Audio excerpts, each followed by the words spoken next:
आदाब, इस्तकबाल है। मैं हूं आपके साथ अबू हुरैरा। पिछले 2 महीनों से पुरअमन तरीके से चल रही किसान तहरीक और एहतजाज दिल्ली में हंगामे के बाद सवालों के घेरे में है।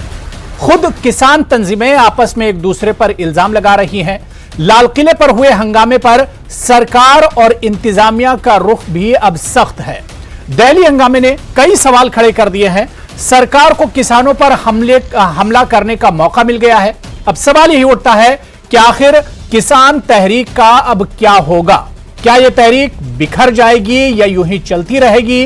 क्या किसान आपस में ही बढ़ जाएंगे?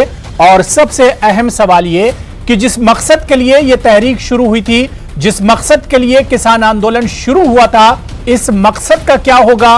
और सरकार जो किसानों के लिए कानून लेकर आई थी, जिसके लिए यह लड़ाई शुरू हुई थी, अब उस लड़ाई का आखिर क्या होगा? आज इसी को हम डिबेट में समझेंगे। बहुत खास मेहमान मेरे साथ डिबेट में जुड़े हुए हैं। बहुत जल्दी अपने मेहमानों का आपसे तारुफ करा देता हूं। मेरे साथ पुनीत लाकड़ा जी हैं, जो कि तर्जुमान है भारतीय किसान यूनियन के। सुमैया राणा जी मेरे साथ हैं, जो कि तर्जुमान है, स्पोक्स पर्सन है समाजवादी